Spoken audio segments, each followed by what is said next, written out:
Welcome to Christ the Center, your weekly conversation of Reformed theology. This is episode number 852. My name is Camden Busey. I'm in Libertyville, Illinois, at the Reformed Forum headquarters in the studio. And I'm excited to be with Scott J. Hatch, who is an author. He has a BA in political science from the University of New Hampshire. He's got an MA in religion from RTS in Washington, and now a THM from Westminster Theological Seminary in Philadelphia. But he's also the author of a new book, Van Til and the Foundation of Christian Ethics, published by Reformed Forum. It's published by us here. Welcome, Scott. It's great to see you. Welcome to the program. It's good to have you with us. Great to be on the program. We're really happy to have you. I'm excited to announce this book on the podcast. It's been out for a little while.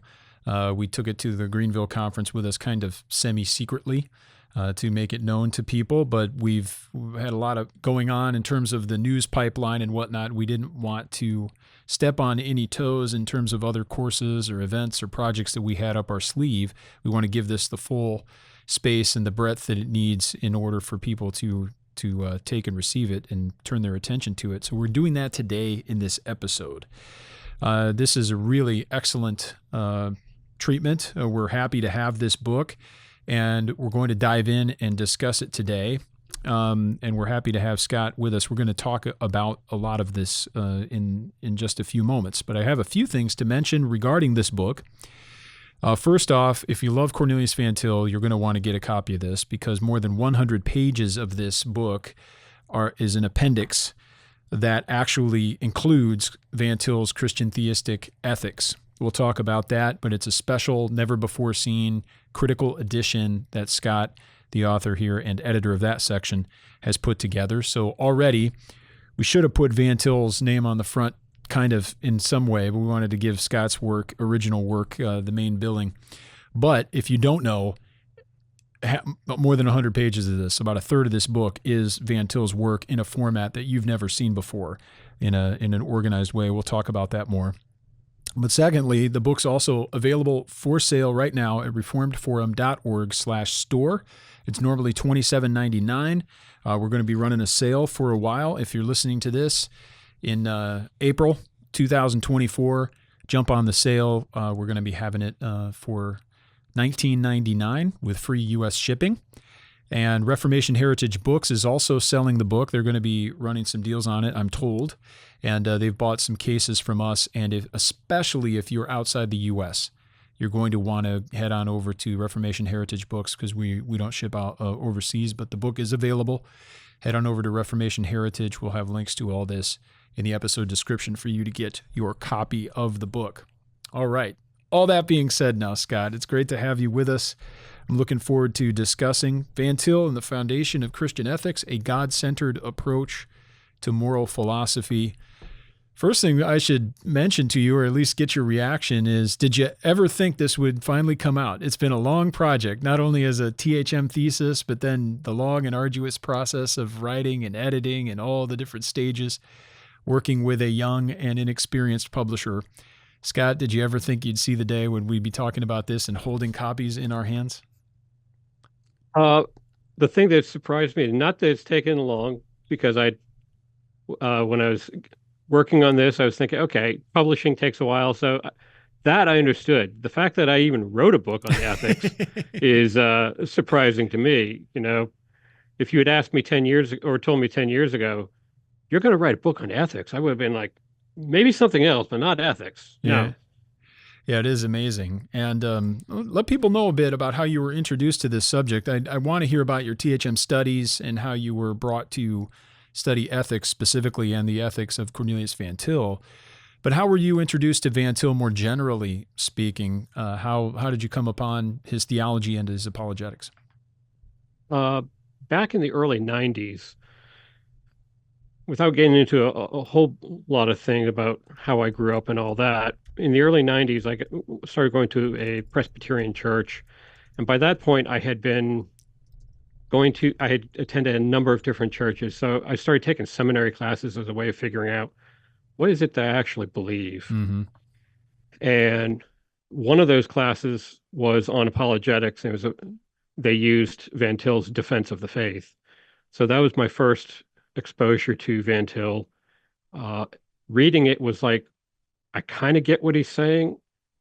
It really seems to click, but I didn't have enough of a background at the time to appreciate Van Til. When I did my seminary studies at RTS, I don't recall that we had used Van Til all that much. We used a lot of John Frame's books. How I actually got into this particular thing of studying ethics was, for a number of years, I had been teaching a Sunday school class at the McLean Presbyterian Church, and we were working our way through the Old Testament. So we got to 1 Samuel 21, which is the story about David when he's fleeing from Saul. And that presents a lot of ethical issues right there because he's not honest in what he tells the priest. But then, looking at that from a question of the priests are being honest and they get killed for it. Doeg the Edomite is honest to a malicious, and David is dishonest. How do you sort all that out? And we ended up having a much more heated discussion than I thought we would. And so I had some of the folks in the class come up to me afterwards and say, well, have you read John Murray's book, Principles of Conduct? And I said, well, no, I hadn't. Well, you have to read that. Okay, fine, I'll read that. So I figured I would do like a crash course on various books on ethics. So I read Murray's Principles of Conduct. From my seminary days, I had Oliver O'Donovan's Resurrection and the Moral Order, had Frame's magnum opus of Doctrine of the Christian Life.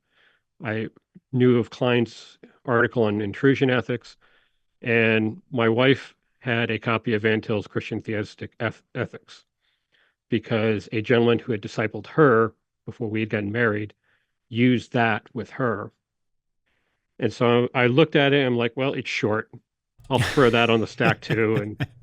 And then I'll get through these things and then I'll be done with it. I'll move on to something else. And just reading that book, I was like, this is so totally different than anything else I've read on ethics. Right. And I was like intrigued as to why is this so different? It seems to bring everything together. It seems to make everything click. So when I applied to Westminster with a THM program, of course, you need to come up with a thesis, at least going in. You can change it all once you get in there. And some of the other things that I was interested in, I couldn't really come up with a good thesis question, but I could, in coming back to Van Til and going, okay, why is this book so different? How does this book fit into everything else that he wrote? And why Van Til on ethics? That's a simplified version, but that's basically what I put down on the application. So when I got in and was starting to take classes at Westminster, there was one thing in which I thought I'd sketch out some of these ideas in a paper. And in the paper, I asked one of the archivists at the library, how long did Van Til actually teach ethics and when did he turn it over to John Murray? Thinking he did this as he didn't publish any books on it. He only had the syllabus of Christian-Theistic ethics. And she came back and said, he didn't turn it over to John Murray. And that just floored me. It turned out what had happened was he taught the class from the time that he took over, that when he came to Westminster in 1929, 1930. And then he and Murray team taught, they expanded into 2 courses, and they team taught it from basically 1941 until the late 50s. Wow. So he had a lot more exposure, a lot more engagement with ethics than I had known, and I think anyone else had known. So that's kind of how I got into studying Van Til on ethics. Yeah, it becomes intriguing at that point. It's always fun to be digging around in the archives and talking with the archivist. I presume that was Grace Mullen at the time that you were speaking with, or was it after Grace's time? It was after Grace's time. It was Okay. Carla. Oh yes, okay. Carla, yeah, we remember Carla. That's delightful. You were able to dig down and dive into those archives and to find out and piece together some of this history, because this book is very significant. But I doubt if many people who even really love Van Til have copies or have read it. Christian-Theistic Ethics, that is. And that was one of the things that I'm so excited to talk about today, but also wanted to get this book out into the wild, is so that we could include this and then include a primary, source reading, or I should say an original work that's dealing with some of this material as well, even as we're including the primary source, Christian-Theistic Ethics, in a new form.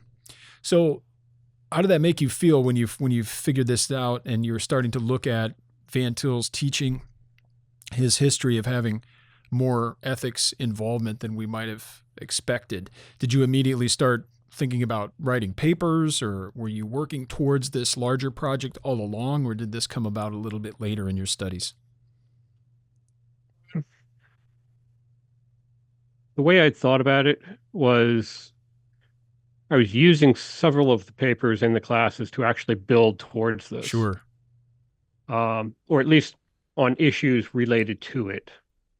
And when I actually started on the thesis proper, I went back to the archivist. By this point, it was Bob McGinnis, and was asking him for a little bit more detail of anything else that might be in the archives about Van Til ethics, because it wasn't like there was a lot of people that had really interacted with this. There was Right. only the syllabus that was published by the Dendalk Foundation. Mm-hmm.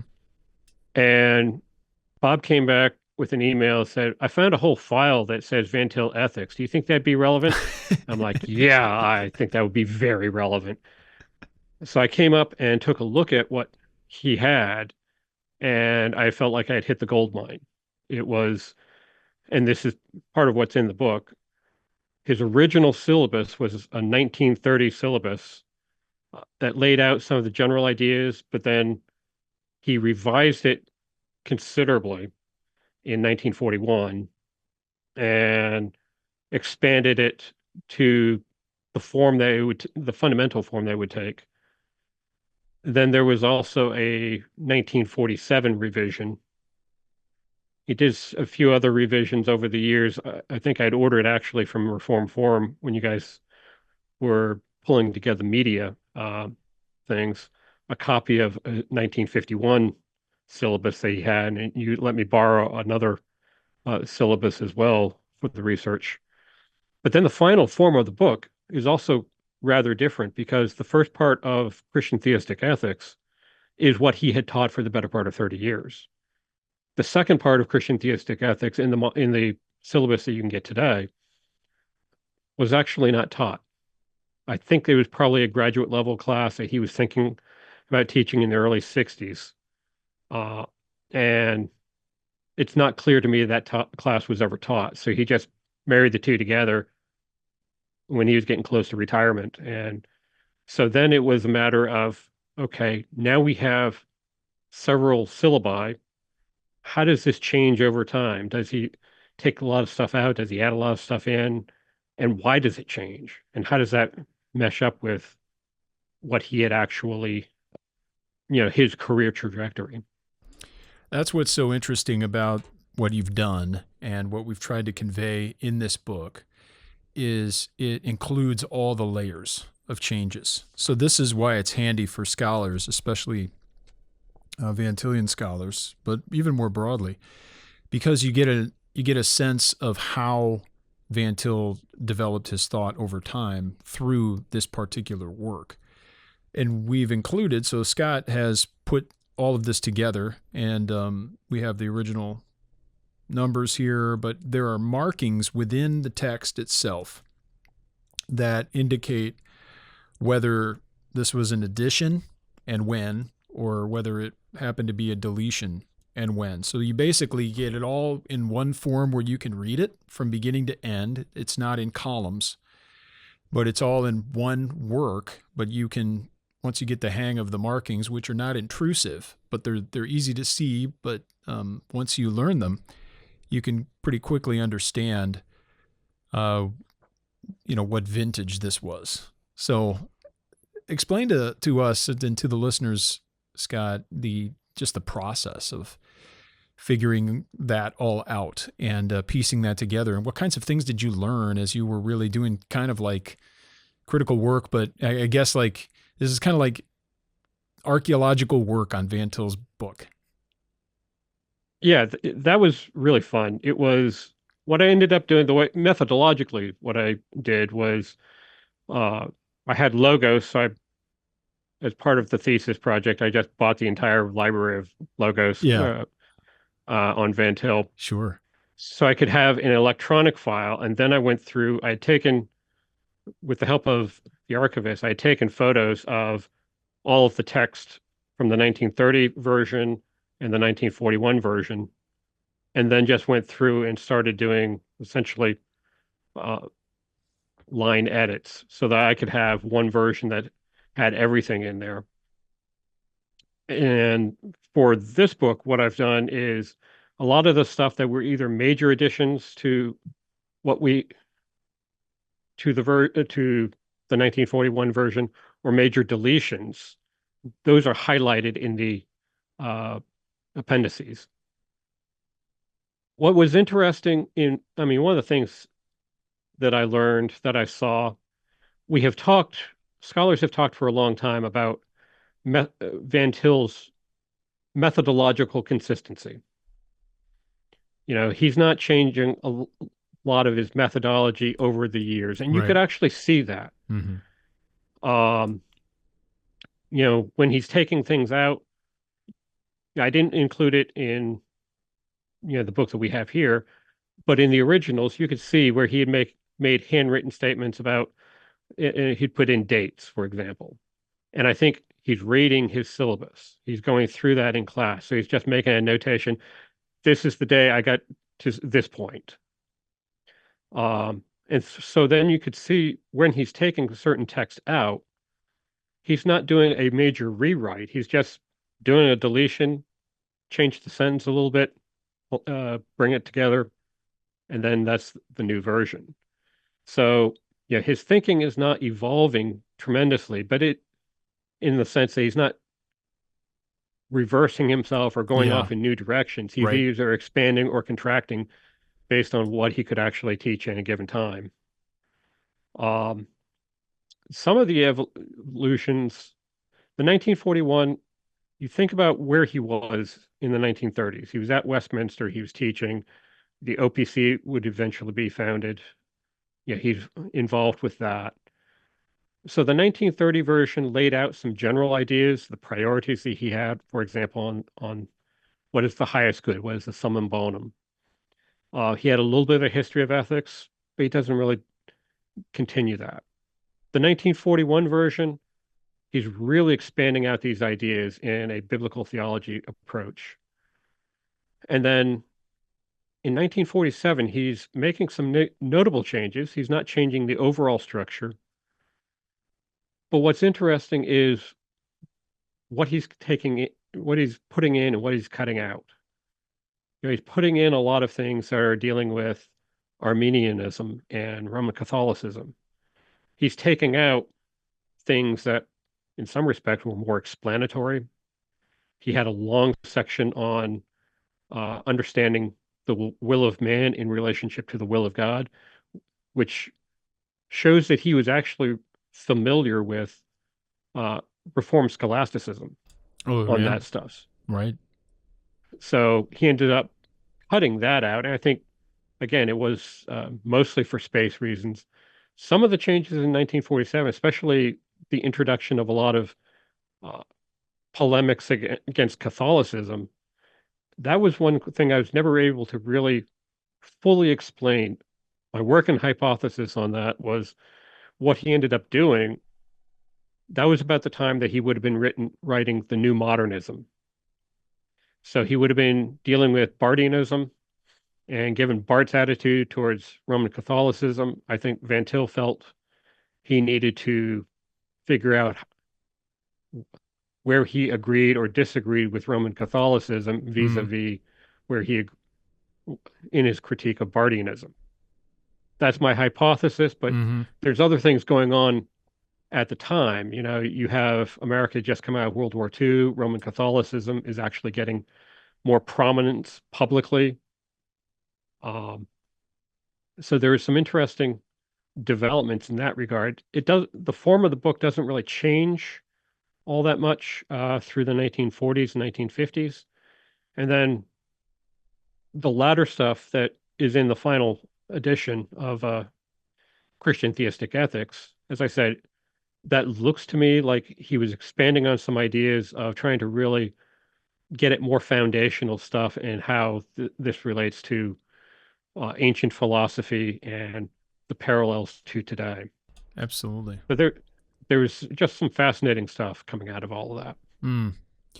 You know, as we eventually turn our attention to your original contribution here, in addition to the wonderful editing work that you've done on Van Til's work, but before we get to discussing your THM thesis now edited in book form, what you've highlighted some of Van Til's contribution to Christian ethics, but how is his approach distinct or unique among others? What is useful about Van Til's approach? Why did it stand out for you originally when you were reading it in comparison to all the other books on Christian ethics that you were addressing early on in your studies? You know, one of the things, and you see this in Van Til's stuff, he spends probably about 60% of his syllabus talking about the man's highest good. You look at other books on ethics, if there's a mention at all about man's highest good, it's usually very brief. So that was one thing that stood out. The other thing, and this is a point I picked up from John Frame, and I think this is a valid observation, is that it's in Christian theistic ethics that Van Til is actually doing more biblical exegesis than he does in a lot of his more notable works. You can really, he spends several chapters talking about effectively the different states of man.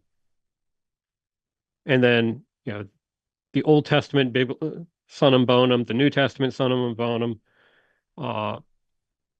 He's really laying out more of a biblical theology here than you see in certainly other works that he's done. And with that, I think you can really see the influence of Geerhardus Voss. That kind of approach and the covenantal approach that he's taken, really, I think, in modern terms of ethics, would be a narrative ethics. That term wasn't around when he was writing it. He was simply, working with covenantal theology. The other thing that I think struck me as unusual, and this is different than a lot of other folks, is he's not spending a lot of time elucidating specific principles.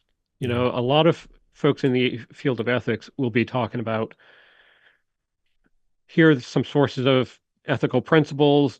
We take these principles, we can derive other things. Here's situations for how to apply them. He's not doing that. I don't think he's against that. I mean, he wrote a whole separate thing on the Ten Commandments, and he taught a course on that back in the 30s. But he's not, this is not a book that's focused on trying to delineate different ethical principles. And I think that's an interesting thing because, and this goes back to what I was saying at the outset in terms of why I'm surprised that I'm writing a book on ethics, is a lot of stuff on ethics, a lot of the works that I've encountered have been, here's an abstract principle, here's an abstract principle, here's a virtue, another virtue, here's a situation, they clash, isn't life difficult, go figure it out. Right. I'm like, well, that's not terribly helpful. He's getting at a lot of foundational things that you don't really think about until you start wrestling with ethics a lot. For example, one of the foundational things is, what is the normative state of man? That sounds very abstract, but when you're talking about ethics, you're talking about going from the is to the ought. what is now to what ought to be. So what is the normal state that we're working with? And taking the biblical theology approach that he does, he's starting with the normal state of man, so to speak, is man in the garden, not man as sinful. That sets up a whole different thing of what the ought to be, because it shows that there is a difference, that the fall has made a real difference. And then he looks at that as eschatologically, we're not simply going back to the garden. We're looking at what we would be in the consummation. Yeah, absolutely. I just don't see that in a lot of other works on ethics. You may get folks that will talk about eschatological ethics, but they are not talking about this in terms of a biblical, the arc of biblical narrative. That is a wonderful contribution. So we're seeing the full scope of covenant history, redemptive history, post-fall, and how Van Til is understanding ethics in light of what God has revealed in Scripture. It's really not much of anything different from what he does in terms of apologetics. If Van Til could have been a systematician, he's often known as being an apologist, but here we see he's an ethicist. But in all these endeavors, he's really trying to apply a thoroughgoing exegesis and a reformed understanding of Scripture from beginning to end to a specific discipline. And that's one thing I love about him. Do you find that to be the case? Yes, indeed. In fact, one other thing, I think this is central. I got 2/3 of the way through writing the thesis before it really dawned on me why he called the book what he did. Because if you read Christian-Theistic ethics, he talks a little bit about at the beginning about, well, we could call it this, we could call it Christian ethics, but it's kind of milquetoast. But going through about 2/3 of the way, I'm like, oh, theistic ethics. Everything that he's doing centers on the doctrine of God. It's not only God as the summum bonum, it's God as the anchor point. God as the basis for our understanding of metaphysics, our basis for understanding epistemology, consequently, our basis for understanding ethics. Van Til's putting all this stuff together. As I was writing this, back when I was writing the thesis, I had lunch one day with Chad Van Dixhorn, because he was down here at RTSDC. And he knew I was writing something on ethics. This was right before he went up to Westminster, and so it was a going away lunch. And Chad had just come off of teaching a course on modern theology, and had made the comment of, yeah, modern theology really shipwrecks over the issue of ethics. And he asked rhetorically, it's like, why couldn't someone do for ethics what Van Til did for apologetics? And I said, well, about that. I think Van Til kind of did, actually. You did. Well, maybe we'll mail a copy of this book over to Chad if he doesn't have one already. We'll make sure that he's got that. I appreciate that. It's a funny story. On that point, though, we talk so much at Reformed Forum about Van Til and his doctrine of the Trinity. Of course, one of our fellows, Lane Tipton, has written a book on Van Til's Trinitarian theology. That's an important book, not only because we're talking about the doctrine of God, but especially as Van Til presented it, and which I think he rightly presented it, it is the foundation for all things. The title of your book here is Van Til and the Foundation of Christian Ethics. But for Van Til, one of the key aspects of his ethical system, as you mentioned, is its grounding in the Reformed doctrine of God, or as Van Til would so often say in many of his works, the self-contained ontological Trinity. So how does that grounding influence the way Christians should think about moral decision-making, ethical dilemmas? It seems like a very obvious point if we're Christians and believe that God is the creator and sustainer of the universe, that the doctrine of God, the nature of who he is, ought to be at the center of everything. But most Christian ethics even won't acknowledge that. So what does that actually change when we're consistent with that belief? How does that approach differ from so many others? I think by focusing on the doctrine of God, it just brings everything together in a way that makes it click. I'm not sure I'm going to explain this well, but for me, reading through Van Til and reading and working through this stuff, it, when you realize it's not simply that God gave us the Ten Commandments or moral commands, it's that who God is sets the basis for how we know everything else. Sets the basis. One of the issues in ethics is how do you deal with the issue of conscience? Well, when you come back to a reformed understanding of the doctrine of God and the doctrine of sin, then you recognize that conscience can be seared. Conscience may not be fully reliable. So how are you going to deal with an unreliable conscience? Well, you deal with that by having a word outside of yourself, hence biblical revelation. So the system of revelation, one, strengthens the anchor point. Two, one of the things Van Til shows is that, the idea of what is absolute, you don't get absolutes in anything other than God. Right, right.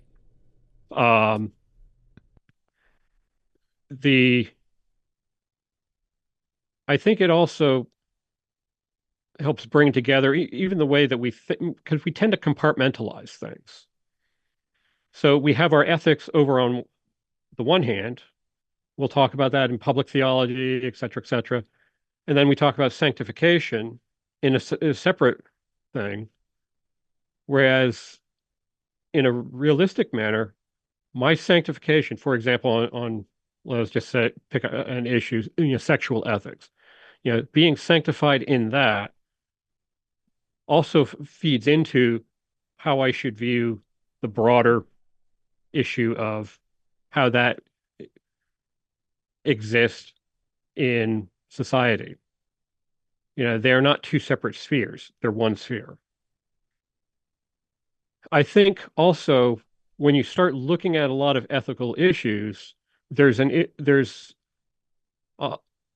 are deeper implications for the doctrine of God and the doctrine of man. I was talking with my wife about this over lunch earlier today, and saying that, I'm a PCA guy, and in the PCA, we've been wrestling with this issue for the last 5 years of so-called psi B gay Right. attraction, same-sex attraction.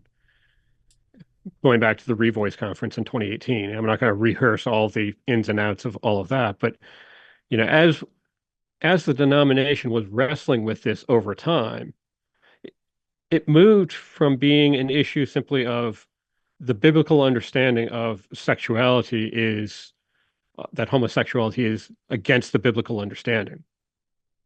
We didn't move away from that. We didn't deny that.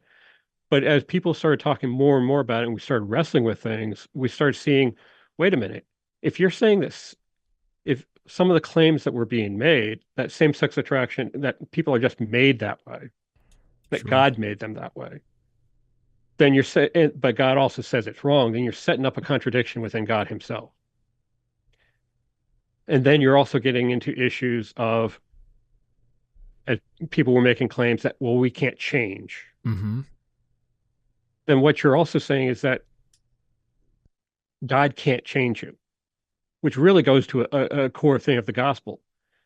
The gospel is not simply that we're saved from hell, but also that God is sanctifying us, that the inward work of his Holy Spirit is working in us. So, this gets into whole things of, it's not just holding to certain rules or principles, but you're really getting at some fundamental issues dealing with who God is. And if you're going to go on the path of rejecting the biblical revelation, then you're going on the path of redefining who God is. And I think that's one of the things that becomes important, especially in our day and age, because we're very content to redefine who God is and make him change in all sorts of ways when the Bible doesn't actually say that. And I think having that foundation, having that firm foundation, one, should put more guide rails on our thinking. But two, thinking about this beyond just like personal ethics, I think, you know, the doctrine of God is the foundation for any kind of systematic theology. And if you're going to be talking about public theology, how this works in the public sphere, whether that's politics or just, culture writ large, then you need to be working from a whole set of assumptions about the nature of who God is, the nature of man, the relationship between God and man, how reality is constructed, you know, the fact that there is a personal element to reality. Van Til would call it a personal environment, which sounds weird, but when you think of, creation wasn't just, God didn't just make a physical creation. Right. That physical creation is infused with a moral order as well. Mm-hmm. And so, honestly, while a lot of people do public theology without any reference to kind of a systematic basis, uh, if you're doing it rightly, I don't see how you could do it outside of a confessional context, because that confessional context sets the basis for everything. You're making so many assumptions that you can't work unless you already are saying, okay, I'm accepting what the confession is saying as this is what the Bible is teaching. Therefore, now we can start thinking about things on a more systematic level and a more deeper level. Does that make sense? Oh, yeah, it definitely makes sense. It's really useful. I think, a good transition, because early on in your work, toward the beginning of this book, you bring up the figure of Alasdair MacIntryre. You draw an interesting parallel between Van Til's work and the critiques of moral relativism offered by Alasdair MacIntryre. And we can understand how, if we don't have the triune God of the Bible as the foundation of all reality, well, one, the world couldn't exist. Impossibility of the contrary. But we could also see how people might conclude what Van Til would say was irrationalism, or everything would disintegrate into unrelated particulars. So that could lead to all sorts of moral relativism. There's all sorts of problems there, but specifically MacIntryre's critique. How does Van Til's framework provide a solution to the crisis of moral relativism that MacIntryre identified? And really, I'm also interested behind the question of why you found this such a useful case study to really begin with. It's one of the earlier things in the book. One of the things, when I was starting down this path of exploring Van Til on ethics, especially since it struck me even early on, he's getting at some foundational things. So who else is writing on the foundations of ethics? And I found really not many people. MacIntryre is still kind of the leading guy out there. Yeah, sure. And so I looked at some of the critiques that were being made of MacIntryre, and you had a lot of secular philosophers going, why are we wasting our time on this? Let's just come up with some principles. We got problems to solve. Very pragmatic approach. And, MacIntryre, when he wrote his book initially, was atheist. And he had written back in the 60s a book called A Short History of Ethics. And I think after that, he realized, wait a minute, there's no real foundations here. So his book, After Virtue, was his exploration of the foundation of ethics. And he talks about various ethical systems, what we deal with now in terms of principles and virtues and all that, as being the shards of broken ethical systems that had existed in the past. And he also talked about how in the Enlightenment period, you had folks that were like, let's get rid of religion, but we can keep ethics. We just come up with principles. There's this atomization. Mm-hmm. And his conclusion was our choice is either between Aristotle or Nietzsche. We either go back to the ethical foundations of Aristotle, of, living the life of moderation and contemplation, or we buy into the Nietzschean framework that rejects all of that as kind of, we make it all up on our own. Um, first of all, from a pragmatic aspect, just thinking about this in terms of modern day society, if you go to folks and give them a choice of you can live the nice contemplative bourgeois middle class lifestyle, or you can be gods. Yeah, exactly. It not thinking that Aristotle is going to come out well on that. MacIntryre admits in subsequent editions of his book on the short history of ethics that he really didn't give Christian ethics a lot of serious thought. And later on, he ended up reconverting to Roman Catholicism, so he didn't have to change his paradigm all that much because he was taking that Thomistic appropriation of Aristotle. So it was still this kind of atomized, we have different principles. One of the things I talk about this in the book, personal story of where I was taking a course on, this wasn't at Westminster or at any seminary, but it was a values clarification exercise, which actually clarified my attitude towards ethics more than clarified my values. Right. You're given 3 minutes to come up with your 7 top values. Yeah. And so like the 10 commandments, but that's 10, that's not 7. So, which ones do we cut out? So I eventually came up in the 3 minutes I had with the 4 cardinal virtues and 3 theological virtues, and that was a Christian thing. I could actually say that, but that wasn't really my framework, but it was Christian. So, but as folks went around and shared their what they had come up with, even fellow Christians, their values were different. How you define some of those values were different. How do you prioritize those values? That's where you have relativism. Because we've taken such an approach that's so principle focused. Sure. It's very atomized. Basically, I can come up with one set of values. You can come up with another set of values. We can have different priorities on those values. This is why relativism is so pervasive as a problem. And I think it's a problem that is not just because I think as Christians, especially as conservative Christians, we have a tendency to go, well, relativism is what those guys over there, it's their problem. It's the secularist right. problem, but we believe in the Bible. Right. But you can get a lot of books that take a very biblicist approach to ethics. As long as you can find a proof text for it, you can justify anything. And I think what Van Til does, and I think this is why he's, the choice isn't between Aristotle and Nietzsche. It's really between biblical and non-biblical. And really, how do we understand the Bible comprehensively? Van Til is those questions of what are the values? Well, God gives us our values in the Decalogue as well as his other commandments.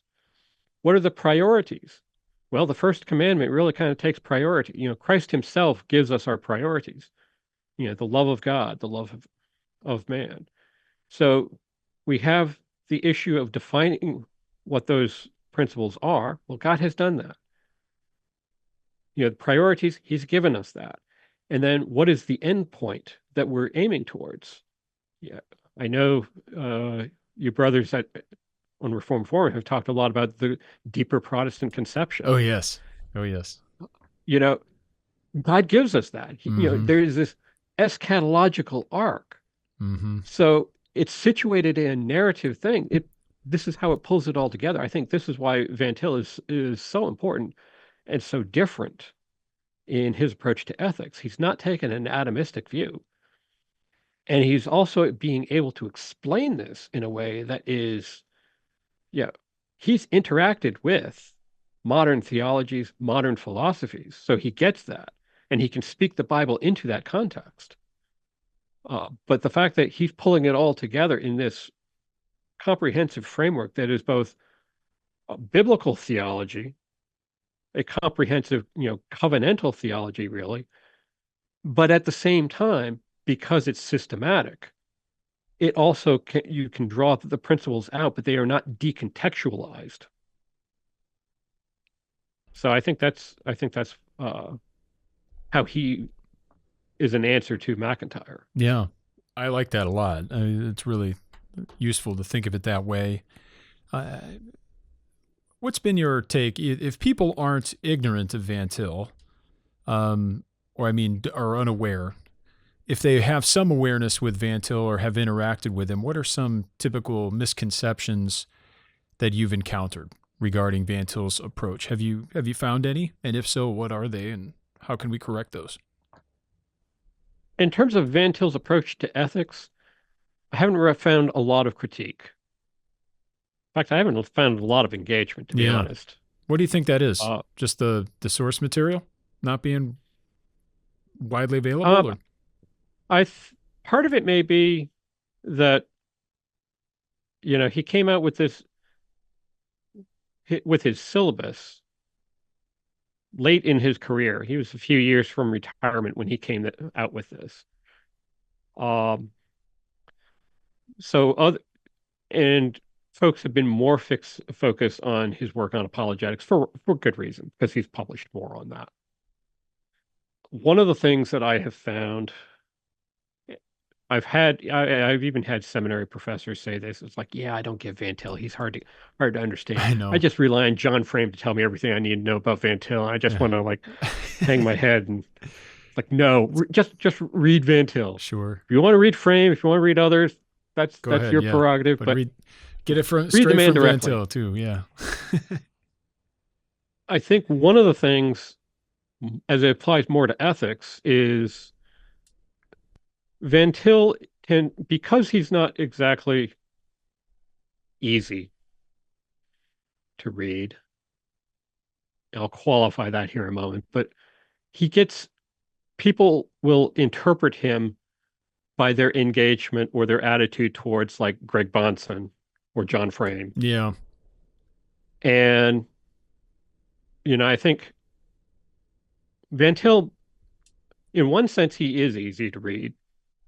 His prose is clear. It's, you know, in comparison to like reading through Oliver O'Donovan, he's brilliant, but I've had to like take notes along the way, kind of like was it Ariadne in the labyrinth, with the thread. It's like I have to take notes, because if I don't write something down on like every page, then I'm going to lose the thread here. Van Uh-huh. Til's not like that, Right. but Van Til is assuming a lot on the part of his readers. Mm-hmm. Van Til had grown up in the Christian Reformed Church, so he's fully has uh, the three forms of unity down pat. Mm-hmm. Right. When he came to Princeton and then Westminster in his time in OPC, he understands the Westminster standards.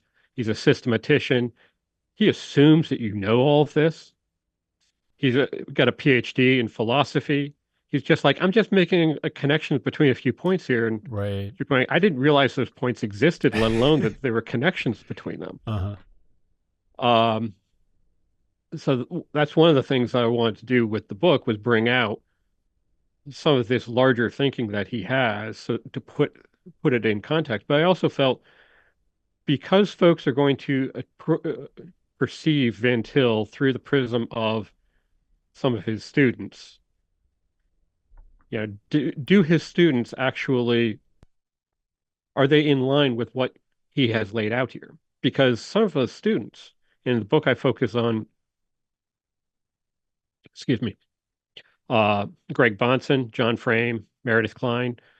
If I had more time, another person I would have looked at would have been Jay Adams, Sure. who wasn't a student, but Yeah. a colleague of Van Til's. Mm-hmm. Um, you know, if someone were to read them, are they reading?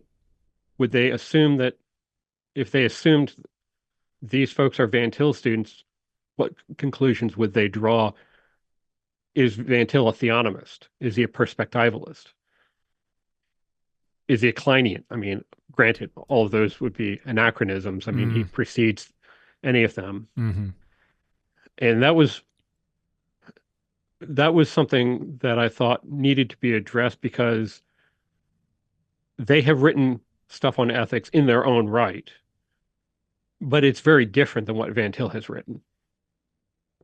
And there was a few surprises in that regard as well. Van Til was very popular in uh, among Christian Reconstructionists and theonomists. But as John Meether points out in his book, in his biography of Van Til was not comfortable with theonomy. And I think his difference with Bahnsen would be he is really seeing taking more of a Van Til is taking more of a Vossian approach to understanding the development Right. of things while still holding to an absolute standard. Right. Sure. Whereas Bahnsen tends to flatten that more into a more rigid approach. With Frame has said in various fora that he got his triperspectival approach from Van Til. But Van Til doesn't talk in those kind of perspectival terms. Right. And Frame himself will actually admit that he was exposed to perspectivalism even before he got to Westminster. Mm.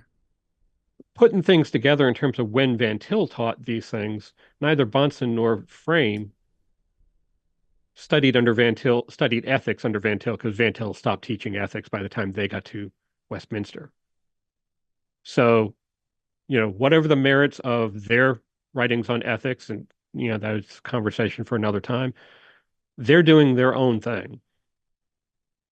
What was surprising to me as I was looking at Klein in this regard was, even though Klein hasn't written as much, Klein is actually more in sync with Van Til. And Klein actually would have been at Westminster at the time that Van Til taught ethics, and ethics was a required course. Yeah. And so, Klein's approach to understanding this in a biblical theological arc, there'd be an interesting comparison. I do a little bit of it in the book, but I think there's more to be done in terms of comparing Klein's intrusion ethics and Van Til's understanding of the development of the ethical standard in the Old Testament. But they're talking in many ways the same language, and I think the differences between them are really nuances. So, for folks, I would say for folks dealing with some misperceptions, if you are judging Van Til on the basis of any of these guys, I would say go back to read Van Til directly and engage with Van Til directly. No, it's always important to read people and to read the primary sources. It's also useful and instructive to look at the students of people and understand how people's ideas have been appropriated and or developed or changed, and the influence that one person might have on another, regardless of whether the student is carrying on exactly what the teacher thought. There's value in studying that sort of thing, but don't criticize the teacher just because of something that you don't like about the student, whether or not that's accurate. It's important to look at Van Til's writings directly. Looking at his legacy, and I also want to have a bit of a forward focus in our remaining time here, thinking about Van Til's broader impact and how his work has been useful and also will be useful, we pray, into the future. How do you see his contributions influencing future generations of theologians and ethicists within the Reformed tradition, if they are willing to put in the time and the study? Where do you find, or how do you find Van Til's contributions to be most promising, I suppose, or most beneficial to this generation and the ones that follow? It's a good question, and it's one I'm still wrestling with a little bit. So the thoughts that I'll offer up are really kind of preliminary, but well, we're trying to prognosticate. So anytime we're looking into the future or guessing, there's just p values, just probabilities. That's all. Well, I think he was a Brazilian writer or something like that. The future belongs to God. And it's like, yep, that's true. It works. I think what people are struggling with right now is what kind of a foundation is there for ethics? Because things have been so atomized. And I think if folks are willing to invest the time to read Van Til and engage with him, they will gain a more solid theological and philosophical foundation for Christian ethics. I think that will be, yeah, if folks were to really appropriate that, I think that would be the long-term legacy of putting things back together after they have been broken by the Enlightenment. I think personally, I think 100, 200 years ago from now, people Hmm. are still going to be reading and unpacking Van Til. Um, I don't, I've said this to Lane um, before, and he hasn't corrected me, so that doesn't necessarily mean I'm right, but there are very few theologians that I can compare Van Til to that have the theological sophistication and the philosophical basis. I think one that is popular nowadays is people are trying to recover Thomas Aquinas. Oh yeah, sure. And I think, Van Til stands in contrast to that. And I think Van Til is in many ways every much the equal of Aquinas. That's my personal opinion.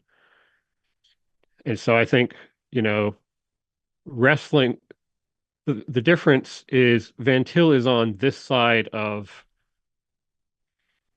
the problems that modernity has posed. So while I know a lot of scholars are like, yeah, modernity took a wrong turn in getting very epistemological Mm. in the questions that it was asking. Okay, fine, that may be a true statement, but it has taken that turn. Uh-huh. So you got to deal with it. Right. You just can't say, well, we're just going to rewind the clock back to the 1600s and just Right.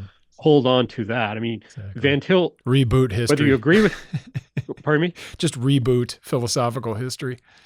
Yeah, I mean, if we could do that, that'd be nice, but I don't think we can do that. So you have to Right. wrestle with The way things the are. aftermath of Yes. this. Sure.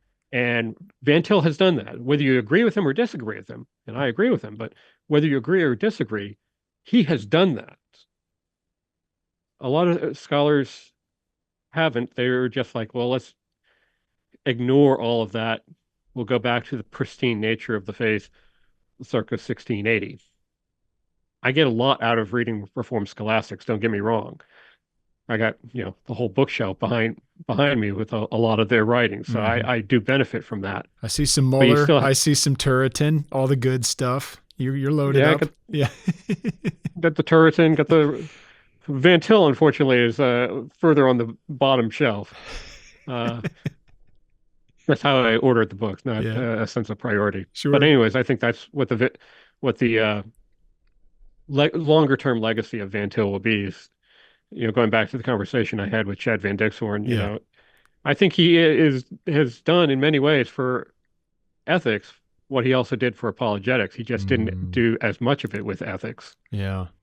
And maybe he doesn't need it, but maybe one thing that Van Til's legacy can benefit from is some better marketing. just like Yes, indeed. we just got to tell people about it. We gotta communicate the value proposition here in terms of what's going on and change the messaging because it's so useful. Well, there's a bunch of young guys in my church that uh, they're really serious about theology, and I'm thinking, guys, the questions that you're asking, I think we can answer those questions with Van Til. Yeah, So I've got to think about how to market this a little bit I love it. more with them, but there's a richness there that. Mm. Scott, and as people pick up this book, we're going to really try to push it and encourage people to get a copy, if for no other reason, just historically. You're going to want a copy of this Christian-Theistic Ethics, but Scott's dealing with a lot of important subject matter in his original contribution, which is the first portion and significant portion of the book. What are the next steps? That people have this book? Do you suggest anything that they might read in conjunction with it, or following up with reading Van Til and the Foundation of Christian Ethics? Definitely read Van Til's Christian-Theistic Ethics. You can read my book either before or after, as you see fit, but I would say definitely deal with Van Til specifically. Um,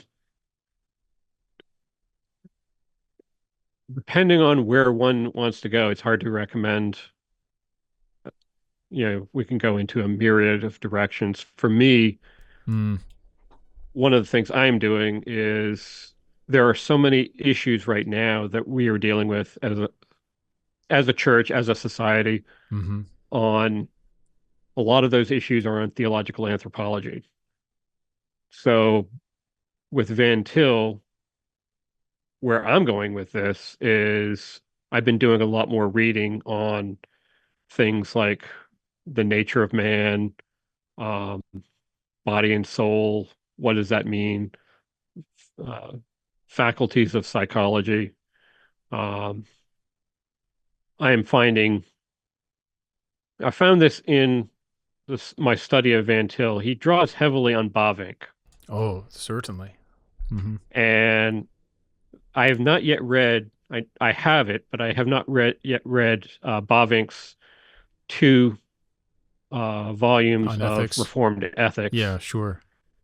And I'm also reading right now, Bavinck had a book that was called Foundations of Psychology. It's actually been reprinted. It's book length. It's been reprinted in the Bavinck Review a few years back. And then he's got there's another one that's recently come out on biblical and psychology. Mm. Those things, I think, with the foundation that Van Til has provided me, anyways, it's given me an ability to really grapple with that because Van Til gives the framework. Um, those things can be built upon. I think if one wanted to get a sense of how this was being used at Westminster, read Van Til's Christian-Theistic Ethics and then read Murray's Principles of Conduct Yes, after that. it's a great book. Because they team taught the stuff. So Van Til would teach first semester, which I think was foundations, and then second semester would have been biblical, ethical exegesis from the Bible, Hmm hmm with Murray teaching that. And